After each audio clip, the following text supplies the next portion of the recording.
여러분, 세상의 창은 대부분 사각형인데 유독 둥근 창이 있습니다.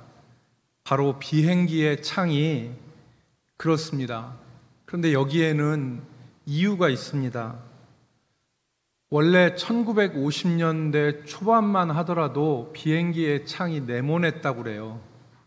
그런데 제트기가 나오면서 이 속력이 빨라지니까 1953년에 인도의 캘커타 공항을 출발한 제트 여객기가 공중에서 기체가 분해돼서 탑승객 43명이 전원 사망하는 사고가 있었습니다. 그 이듬해인 1954년 1월에 이태리 로마를 출발하여서 런던으로 가려고 했던 그 비행기가 지중해 상공에서 폭발을 해서 또 탑승자 35명 전원이 목숨을 잃는 사고가 있었습니다. 다시 3개월 후에 똑같은 사고가 일어났습니다. 그래서 이 사고 조사팀이 세 차례 사고를 조사해서 비행기의 파편을 회수했는데 그 파편에서 원인을 찾을 수가 있었어요. 그 원인은 다름 아닌 그 비행기 사각형 창문의 모서리에서 시작된 균열이 비행기 전체로 퍼진 거예요. 여러분, 이것을 피로 파괴라 그렇게 얘기하거든요. 이게 파티 크랙이라고 하는데 어떤 한 곳에 집중적으로 어떠한 힘이 가해지면 그곳에 원래 견딜 수 있는 그런 힘보다도 적은 힘이 가해져도 견딜 수 없는 현상이 나타나는 거예요. 그러니까 계속해서 어떤 그 힘이 한 곳으로 몰리게 되어지면 그렇게 기체 이기지 못하고 기체 균열이 생기는 것입니다. 그래서 이 현상을 방지하기 위해서 기술자들이 연구를 했는데 그 방법이 뭐냐면 비행기 창문을 둥글게 만드는 거예요. 그래서 여러분 비행기를 타보시면 대부분의 비행기들이 다 둥근 모양으로 되어 있습니다. 그래서 압력을, 힘들을 분산시키게 되는 거죠. 이렇게 하고 나니까 그 뒤로부터 그 원인으로 비행기 사고가 나지 않았다고 합니다. 다만 비행기뿐만 아니라 우리 가정이나 우리의 교회나 내 자신의 삶에 있어서도 한번 생각해 볼 문제예요. 지속적으로 반복되어지는 위험의 요소가 우리 삶에는 없는가? 그리고 그것을 미연에 방지할 수 있는 지혜를 한번 생각해 볼 필요가 있습니다. 오늘 우리가 읽은 디모데후서는 이러한 배경 가운데 이해할 필요가 있습니다. 바울이 디모데서를 기록할 당시 바울은 두 가지 어려운 점이 있었거든요. 하나는 자기의 죽음이 눈앞에 있었어요. 디모데후서를 쓸 때 바울은 자기의 죽음을 어느 정도 예견했습니다. 오늘 본문 6절 말씀을 보면요, 거기 그렇게 기록되어 있죠. 전제와 같이 내가 벌써 부어지고 나의 떠날 시각이 가까웠도다.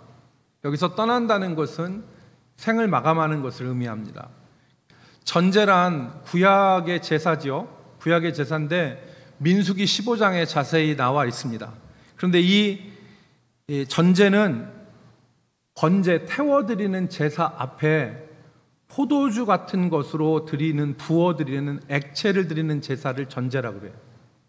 그러니까 먼저 전제 포도주를 붓고 그 뒤에 번제를 불태워 드림으로 제사를 마무리했습니다. 그러니까 바울 사도가 오늘 여기서 내가 전제와 같이 벌써 부어졌다는 얘기는 나의 죽음이 곧 임박해 있다라는 것을 의미하는 말입니다. 첫 번째는 자신의 죽음이 바울 사도에게 매우 심각한 마음의 부담이 되었을 것이고요. 두 번째로는 여러 가지 이제 상황이 있는데 바울이 죽음이 임박했다는 것을 우리는 초대교회가 거의 박해가 끝날 무렵 한 325년 정도에 교회의 역사를 기록한 교회사의 아버지라고 하는 유세비우스라는 사람이 있습니다. 이 사람이 유세비우스 팜필리우스라고 하는 사람이 있는데, 이 사람이 초대교회의 전승과 기록을 모아서 교회사를 썼어요. 그 책이 지금까지도 참고가 되고 인용이 돼요. 그런데 그 유세비우스 교회사 제2권 22장에 보면 이렇게 기록이 되어 있습니다. 어떻게 기록되어 있냐면, 다음과 같은 전승이 있다.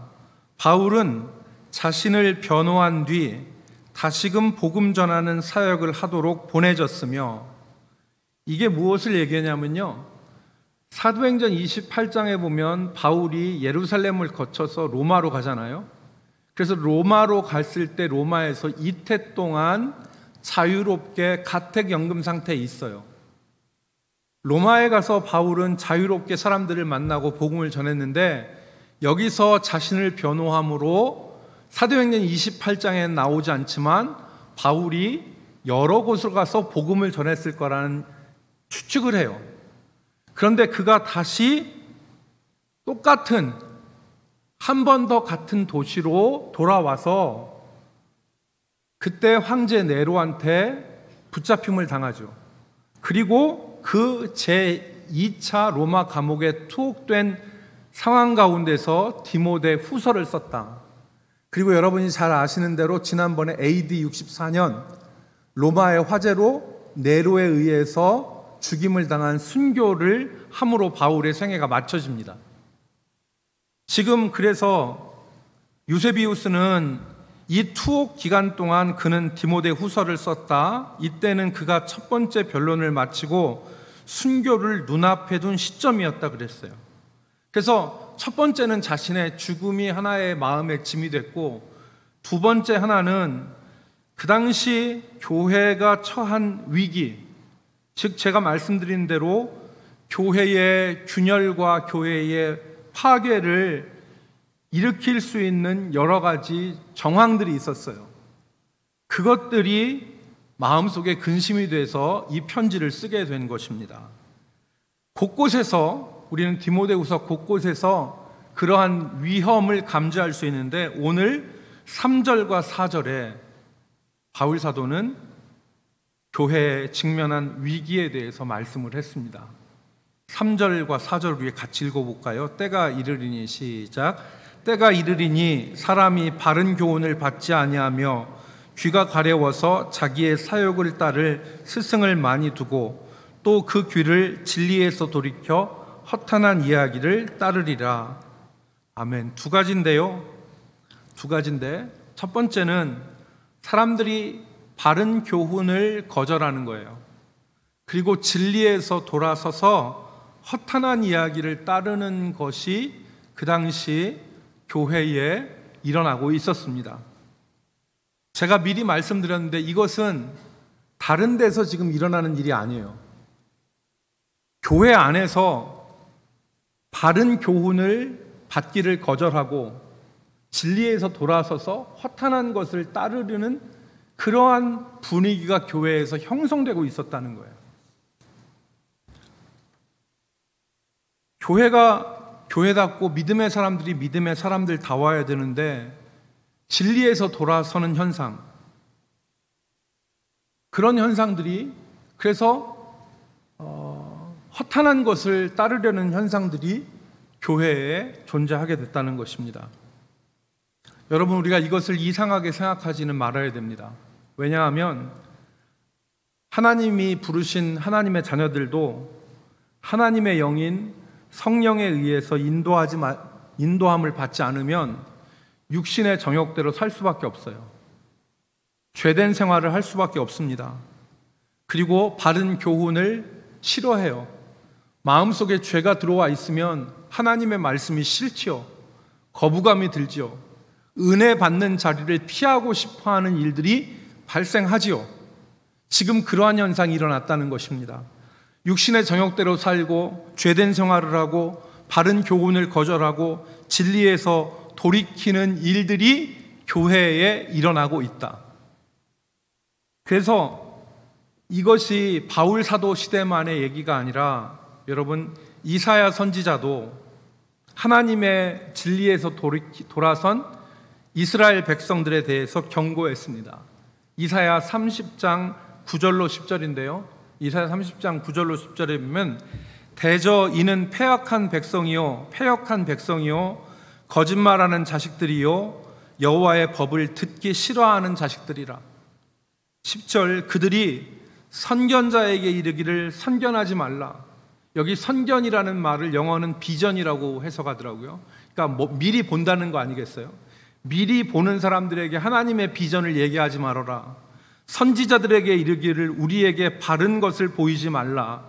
우리에게 부드러운 말을 하라.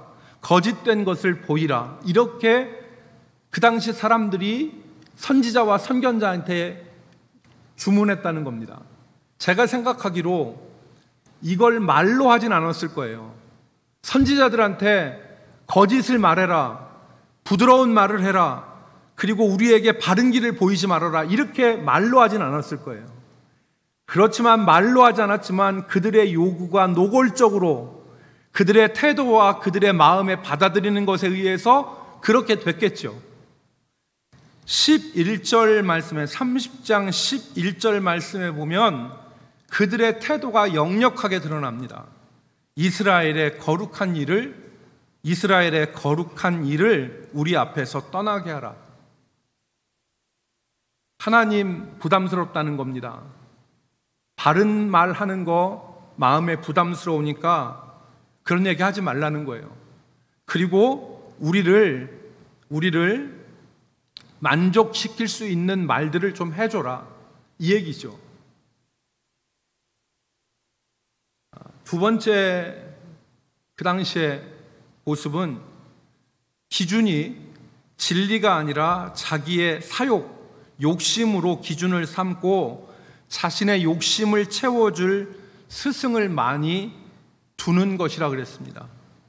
3절 말씀에 보면 사람들이 바른 교훈을 받지 아니하며 귀가 가려워서 자기 사욕을 따를 스승을 많이 두고, 어떤 스승이 환영받냐면 가려운 귀를 좀 긁어주는, 인간의 욕망을 터치해주고 긁어주는 그러한 그 스승들이 인기가 있다는 겁니다.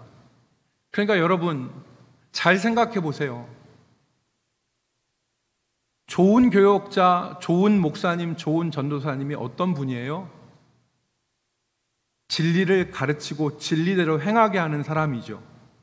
그런데 이 시대의 좋은 목사님, 좋은 전도사님은 어떤 사람이에요? 나한테 잘해주고 나한테 관심 있는 사람, 그 사람이 좋은 교역자예요. 그 사람이 진리를 행하거나 뭐 이런 것은 상관없어요. 나한테 관심을 갖고 나한테 잘해주면 그 사람은 좋은 사람이고, 나한테 관심 없으면, 나한테 따뜻한 말 안 해주면 그 사람은 나쁜 사람이에요. 그렇게 돼서는 안 되죠. 그렇게 돼서는 안 돼요. 진리를 가르치는 사람이 바른 사람이에요. 오늘 여러분 교회가 디모데전서 3장 15절 말씀에 보면 바울은 교회를 진리의 기둥과 터라고 그랬어요. 이 집은 살아계신 하나님의 교회요 진리와 진리의 기둥과 터니라 그랬어요. 여기서 진리의 기둥과 터라는 말은 무슨 말이냐면, 마치 여러분 기념비를 세우잖아요. 여러분 경부선을 타고 내려가다 보면 영동 쪽에 가면 기념비가 하나 세워져 있죠. 고속도로를 만들다가 순직한 사람들을 기념하기 위해서 높이 세웠어요. 그것을 보는 사람마다 아, 이 도로를 짓기다가 누군가 죽고 희생했구나, 이걸 알잖아요. 마치 교회도 진리의 기념비, 진리의 기둥처럼 하나님의 진리를 드러내고 그 진리의 밑받침, 기초석과 같은 것이 바로 하나님의 교회다, 그 말이에요. 그런데 교회가 바른 교훈을 받지 않고 자신의 욕심을 채우는 곳으로 변질되어져 가고 있다는 것입니다. 교회가 자기의 욕심, 자기의 욕망을 채우는 곳으로 변질되어져 가고 있는 거예요.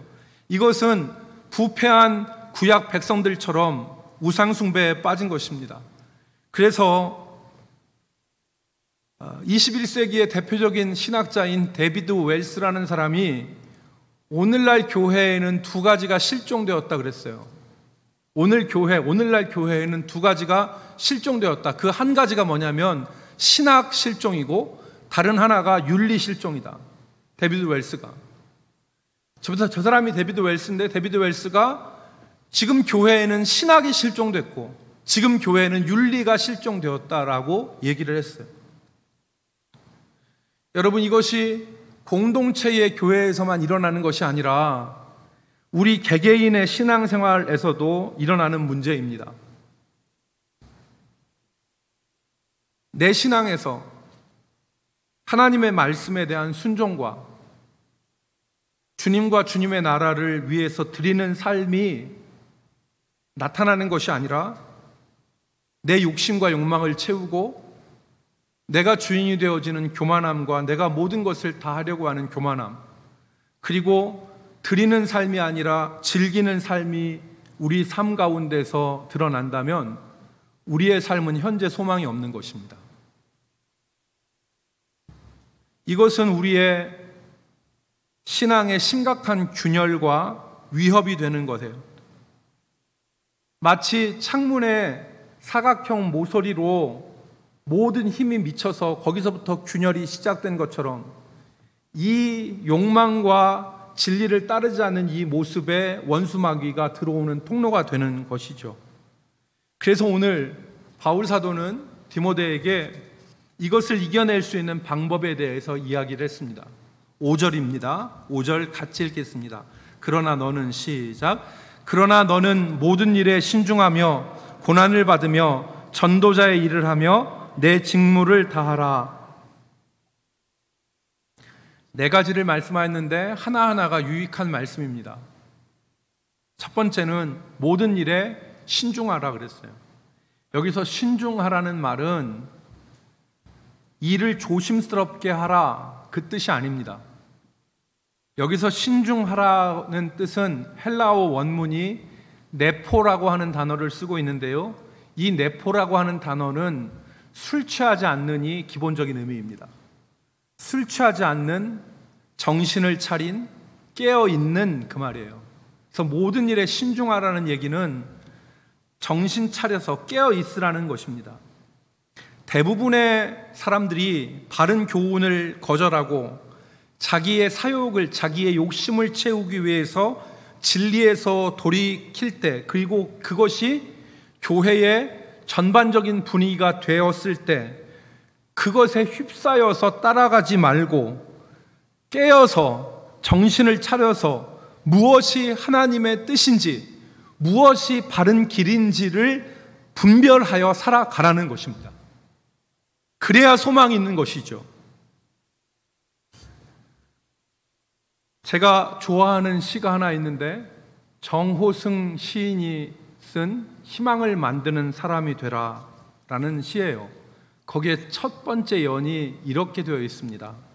이 세상 사람들 모두 잠들고 어둠 속에 갇혀서 꿈조차 잠이 들 때 홀로 일어난 새벽을 두려워하지 말고 별을 보고 걸어가는 사람이 되라.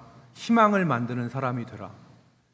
아무도 다 잠들어서 꿈조차 잠이 들 때, 어둠 속에 갇혀버렸을 때 홀로 일어난 새벽을 두려워하지 말고 별을 보고 걸어가는 사람이 되라. 희망을 만드는 사람이 되라.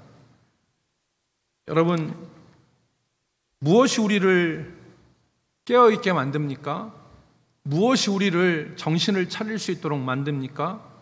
그것은 바로 하나님의 성령의 인도하심을 받는 것입니다. 성령께서 우리를 인도하실 때 우리가 하나님의 뜻을 알 수 있습니다.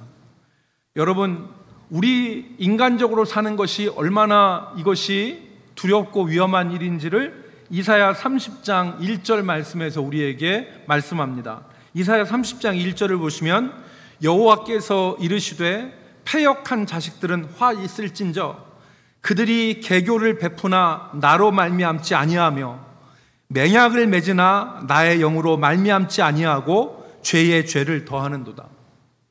그들이 계교를, 이 이사야 30장의 배경은 유다라는 나라가 인간적인 생각으로 애굽과 조약을 맺으면 살 수 있을 것이라고 생각해서 애굽과 조약을 맺지요. 애굽으로 보내서 말을 얻지요. 그런데 하나님의 뜻은 애굽과 조약을 맺는 데 있지 않았습니다. 그러니까 그것을 바탕으로 해서 그들이 30장 1절 말씀을 띄워주세요. 그들이 개교를 베푸나 나름대로 작전을 짜고 나름대로 자기 지혜를 발휘하는 것입니다. 그러나 개교를 베푸나 나로 말미암지 아니하고 하나님께로부터 나온 게 아니라는 것이죠. 그리고 맹약을 맺으나 살 것 같은 조약을 맺으나 나의 영으로 말미암지 아니하고 하나님의 영의 인도하심을 받지 아니하니 죄에 죄를 더할 뿐이다. 결국에 망하지 않았습니까? 결국에 멸망하지 않았습니까? 그러니까 오늘 우리가 하나님의 인도하심을 받기를 소망하고 성령 안에서 깨어 있어야 됩니다. 그것이 우리의 소망입니다. 여러분, 자기 욕심을 미화해서 이게 하나님의 인도하심이라고 말하지 말고, 하나님의 뜻이 아닌데 하나님의 뜻이라고 미화해서 얘기하지 말고, 자신의 욕심과 욕망을 내려놓고 하나님의 뜻과 하나님의 인도하심을 받는 우리 성도들이 되기를 주의 이름으로 축복합니다. 첫 번째는 신중해야 되는 거예요. 두 번째로는 고난을 참고 견뎌야 됩니다. 5절 말씀에 보면 너는 모든 일에 신중하며 고난을 받으라 그랬는데, 여기서 고난을 받으며라는 말은 고난을 견디고 고난을 이겨내는 것을 말합니다. 디모데후서 3장 12절 말씀에 보면 무릇 그리스도 예수 안에서 경건하게 살고자 하는 자는 박해를 받으리라 그랬습니다. 믿음의 길은 좁고 협착하고 찾는 사람이 적습니다. 그러나 거기에 생명으로 인도하는 문이 거기 있습니다. 거기에는 많은 고난이 있습니다. 시험과 유혹이 있습니다. 바로 믿고 살아보고자 했지만 그 시험과 유혹 때문에 사람들이 중간에 다 다른 길로 가버립니다. 처음에는 신실하게 믿음 생활했는데 나중의 모습은 그 길을 떠나는 사람들이 부지기수로 많지 않습니까? 저 사람 신실하게 생활한 것 같은데 나중에 보니까 믿음이 다 망가져 버리는 거예요. 왜? 고난을 참고 이겨내지 못했기 때문에 그렇습니다. 바울 사도는 디모데후서 2장 16절에서 그 후에 변질된 사람의 예를 들었죠. 이름을 들었습니다. 구체적으로 후메네오와 빌레도입니다. 후메네오와 빌레도는 믿음에 있어서는 파선하고 양심은 버린 사람이라 디모데전서 1장 20절에서 후메네오에 대해서 말했습니다. 그도 처음에는 믿는 사람이었죠. 그런데 중간에 가다 보니까 믿음은 파선하고 배에 물이 들어오는 거예요. 배가 찍혀서 물이 들어오고 양심은 버린 그런 사람이 된 것입니다.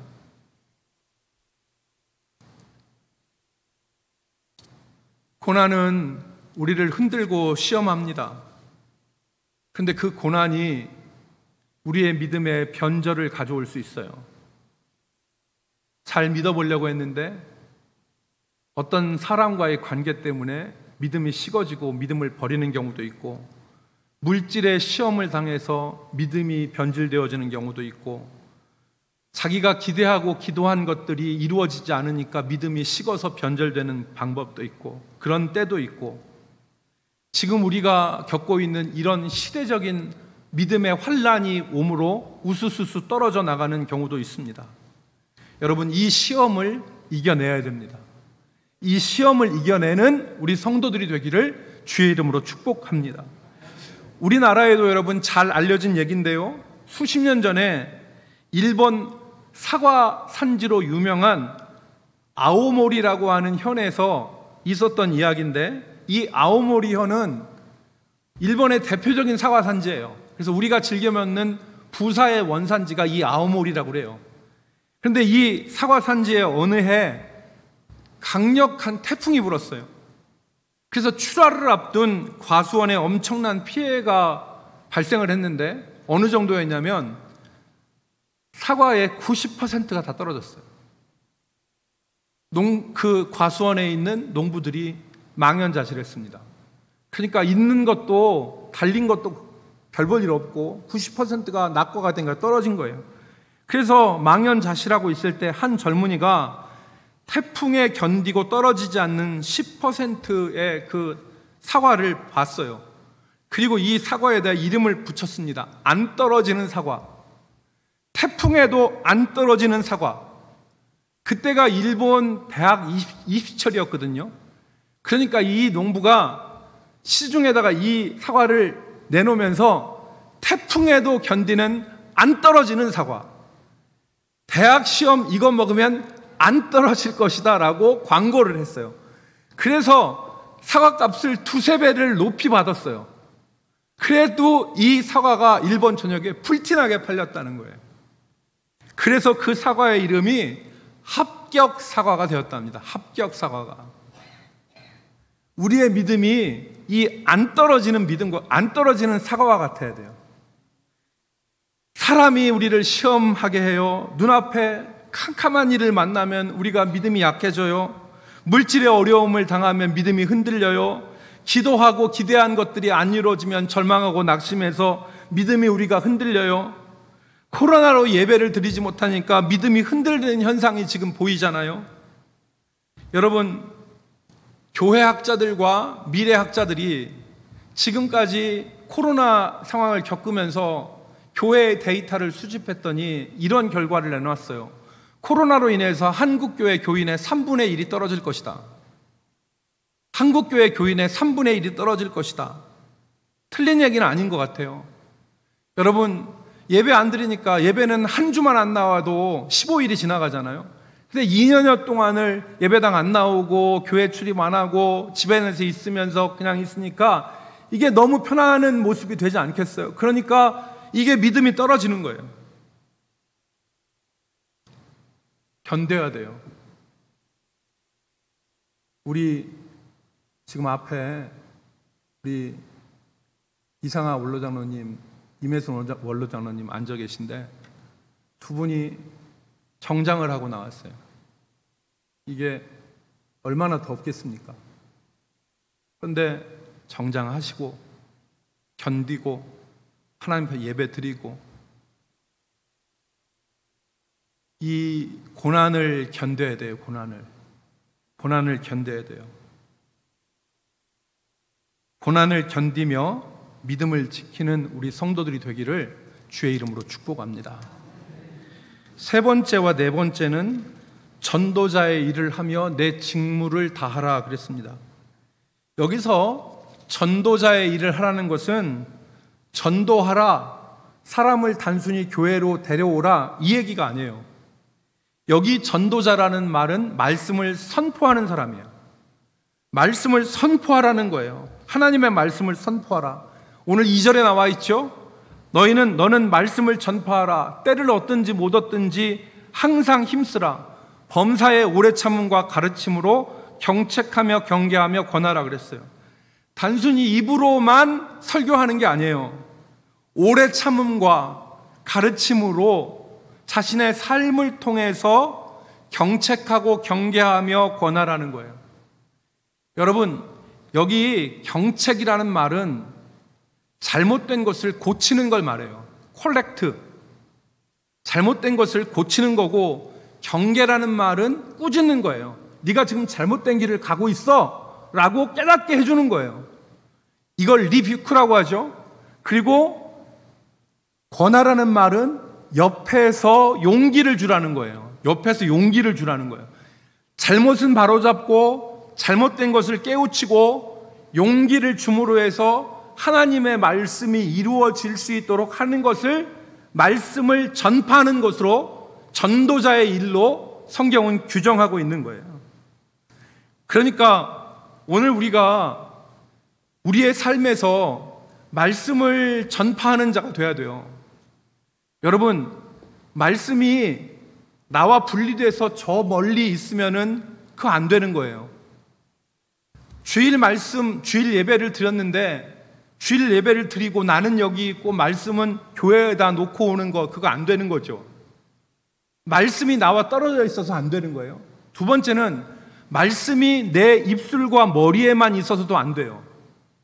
어떤 사람은 입으로만 말씀을 살아요. 안 되죠. 진짜는 말씀이 내 마음과 내 손과 발을 통해서 내 삶으로 사라져야 돼요. 그것이 말씀을 전파하는 거예요. 오늘 바울 사도는 그것을 말씀하는 것입니다. 전도자의 삶을 살아라. 그럴 때 우리가 유익을 누리는 것입니다. 말씀의 유익을. 제가 지난번 말씀을 드렸잖아요. 우리 김숙희 집사님 원불교 재단에서 그 요양보호사로 일하는데 코로나로 있어서 사람들이 다 끊고 목사님들 못 들어오니까 거기 있는 할아버지 할머니들이 그냥 예배도 못 드리고 그냥 우두거니 이렇게 앉아 있어가지고 지내니까 우리 집사님이 그 할아버지 할머니를 모아놓고 본인이 예배를 인도했다잖아요. 그러니까 그 할아버지 할머니가 구원의 그 줄을 붙잡고 기도 다시 하게 되고 하나님 찾게 되고 그러면서 한 분 한 분 떠나가는데 믿음으로 하나님 나라 가는 역사가 일어났는데 그게 바로 말씀을 증거하는 삶이죠. 오늘 우리 삶에서 그런 전도자의 일을 하는 역사가 일어나야 되는 거예요. 네 번째로 마지막으로 내 직무를 다하라. 이 말은 여기 직무라는 말을 헬라어로 디아코니아라는 말을 썼습니다. 이 디아코니아라는 말은 봉사라는 뜻이에요. 봉사. 섬기는 일을 말합니다. 디아코니아. 집사를 이 디아코니아라는 말에서 나와서 영어 디컨이라고 얘기를 하잖아요. 섬기는 사람들이에요. 교회의 목사로, 교회의 장로로, 어린아이들의 교사로, 성도를 섬기는 리더로 우리가 세움을 입었습니다. 그 일을 하찮게 여기지 말고 그거를 버려두지 말고 감당하라는 거예요. 여기서 직무를 다하라는 말은 그 봉사의 일을 완수하라, 그 말이 완수하라. 항아리로 얘기하자면 밑바닥에서 그냥 대충 채우는 게 아니라 아구까지. 그래서 여기 다하라는 헬라어 말은 풀로라는 말이 기본적으로 내재되어 있는 말이에요. 풀로, 가득하게 채워라. 네 직무를 가득 채워라, 그 말입니다.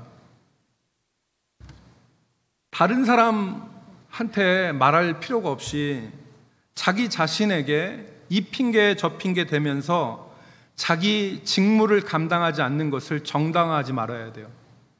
나는 이래서 안 돼, 나는 이래서 안 돼, 난 이래서 못해, 이렇게 자기한테 이 핑계 저 핑계 대면서 직무를 감당하지 않은 것을 정당화하지 말고 어렵더라도 직무를 감당해야 돼요.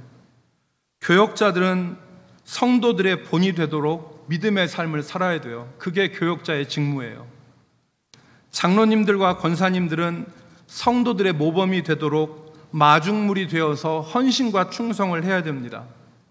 여러분, 옛날에 여름에 시골에 가면 펌프로 이렇게 우물을 길잖아요. 그런데 아무리 펌프질을 해도 물 한 방울 안 나와요.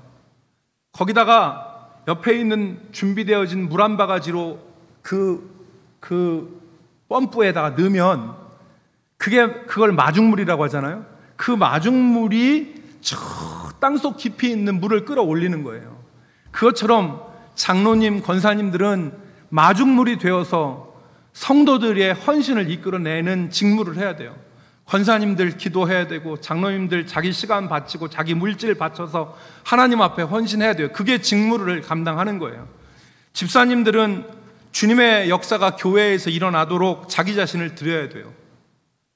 그래서 한 알의 밀알이 땅에 떨어져서 많은 열매를 맺는 것처럼 그 집사님들의 헌신으로 말미암아 하나님의 역사가 일어나서 온 성도들이 하나님의 역사를 볼 수 있도록 하는 것이 우리의 직무예요. 그거를 소홀히 하지 말라는 거예요. 그거를 소홀히 하지 말아라. 그 직무를 다 하라. 그것이 오늘 이 시대 가운데 우리에게 주신 바울 사도의 말씀이에요. 여기에 대한 축복이 명시되어 있어요. 누가복음 12장 35절로 37절에 보면 허리에 띠를 띠고 등불을 켜고 서 있으라.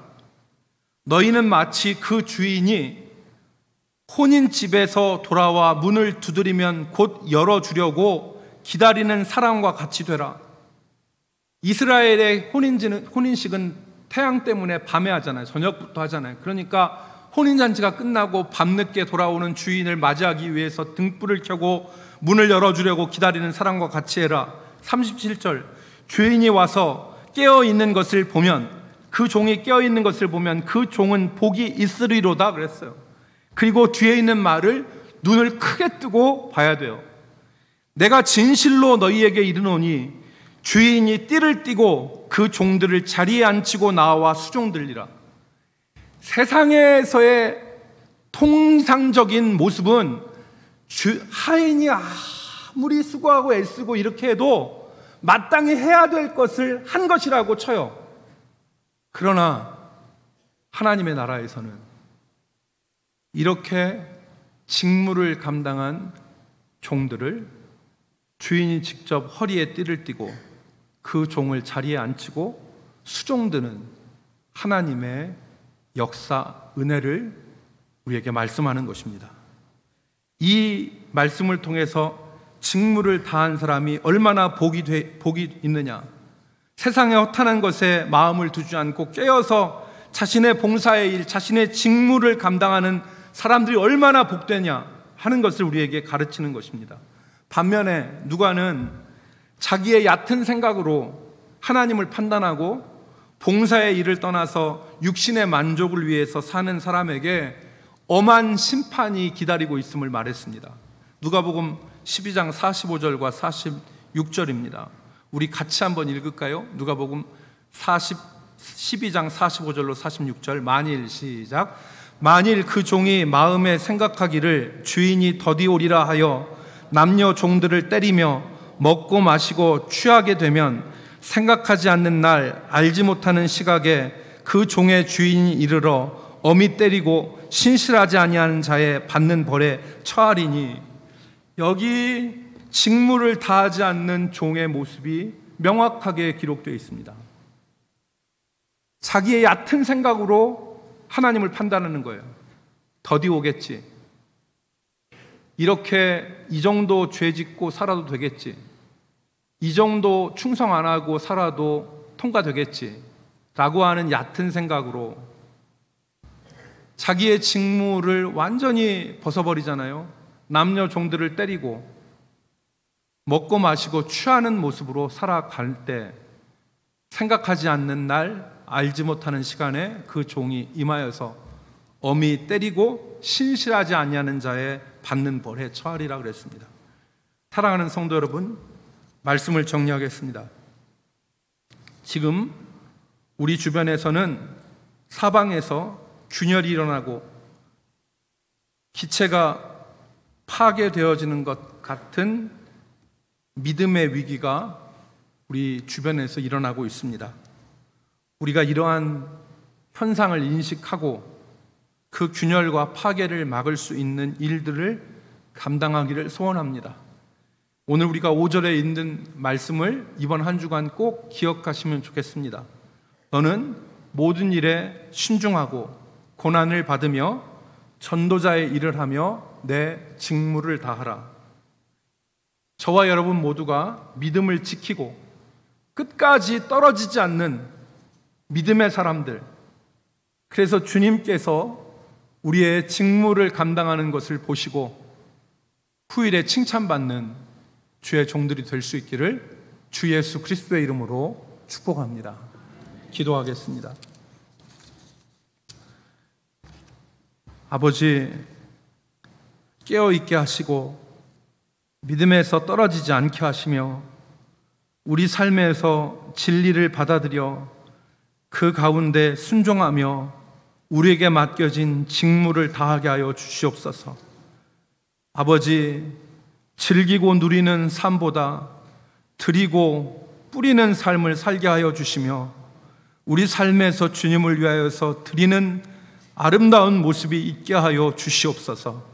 그래서 우리의 후손들이 우리의 열매를 거두게 하시고 우리 당대에도 하나님이 주시는 은혜 가운데서 믿음의 복들을 누리며 살게 하여 주시옵소서. 예수 그리스도의 이름으로 기도 올리옵나이다. 아멘.